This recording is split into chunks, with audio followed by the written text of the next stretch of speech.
What is going on, guys? Welcome to another YouTube video. Today we're going to find out how my 2 to 3 year old PC stacks up in 2019. Is it good enough for AAA titles, video editing and whatever else that we content creators, YouTubers, enthusiasts really want a PC to do? I reckon so. It is old, and if you wanted to make this PC, you can make a bargain of it through second-hand parts. Now, what's inside it? 6700K, 1080 Ti, 32 gigs of Hyundai Sky Phoenix EEC, server memory, some weird RAM. But it's DDR4, overclocked to 2800 MHz. It runs well and flawlessly for the last 3 years. I wanted to make this video for quite a long time, but life kept getting in the way. Life doesn't get in your way. You get in your way. Do not blame life. Anyways, let me show you it's actually possible, and this video wasn't clickbait. You can get a Z170 processor for the 6700K chip, which means it will allow you to overclock the K-series processors. This is quite a modern processor. It has USB-C and everything else you need for a decent gaming build, and it can be had for £100. There are other cheaper examples. A good power supply is very necessary, and the one I showed you is amazing. Now this RAM, 32 gigs for £170, and a very good version of the 1080 Ti for £100.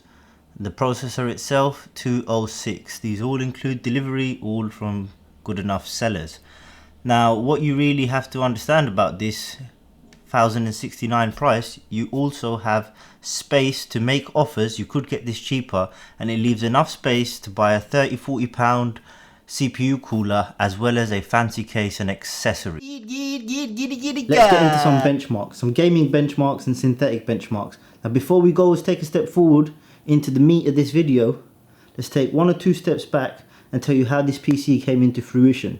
It started off as a pre-build, some HP Envy something or another, I don't even know anymore. Then I got sick of it, tiny little box, suffocated airflow, but some of the core components were great, which was the 980 Ti, 32 gigs of RAM and the 6700K. Switched out the motherboard in the case and a new power supply, and it looked like this. I still wasn't happy. I wanted more. I wanted better cooling. I wanted to squeeze out whatever I could out of the parts that I had. So I ended up going full ATX. You can see the build of this PC. Click this button here, and I can't fault it ever since. Got a soft tube build. I don't plan to really tinker with it anytime soon. The pocket doesn't allow it, and really and truly I've got to learn to be happy and satisfied with what it is that I have right now.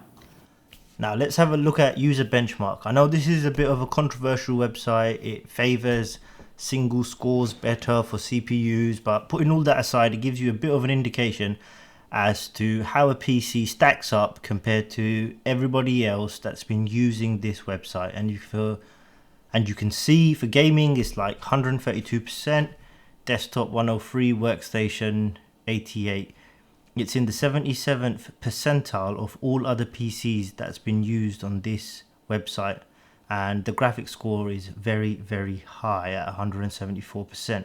Now we'll do some benchmarks. This is obviously Heaven Uni Engine. As you can see, 71 FPS. We'll move on to Time Spy, which is quite a favored graphics score, and I've got about 8,900 for overall and a graphics score of 9822. That is actually quite high, and it's in 83 percentile of everybody that has been using a website, and I'm sure that is a lot of people. Now the games here now will be running on pretty much maxed out. Assassin's Creed gives you 70 FPS, and then you'll see the other games. Oh, Final Fantasy X, which is very CPU and graphics intensive, everything pretty much maxed out, and we get an average score of about 65 FPS on this game in different scenarios. What is the next game? I don't know, because I see a black screen. It's GTA. Now this is obviously old, but it's still gold. It is actually in the region of 110 FPS in all gaming situations, and I was actually very shocked to see this when I used this benchmark. This game runs flawlessly, maxed out, even though it's old, granted. PUBG, a fan favorite, you say. Now this is maxed out, bearing in mind I'm running a QHD ultra wide, so it's 3440 by 1440, which is 25% more pixels above QHD, and I'm still getting 110 to 115 FPS average. So moving on to Tomb Raider, it scores roughly 65 FPS, pretty much the same as a 2080, but £250 cheaper. And if you are surprised with the results as much as I am, I'd urge you to consider searching for these parts on eBay, Craigslist and whatever other platform there is from any reputable seller, and consider a build of your own, because this PC is still beasting it in 2019. So that's it for this video. If you did like any of this, if you found it helpful in any way, please click that subscribe button, give me a like, and I'll join you in the next video. Thanks.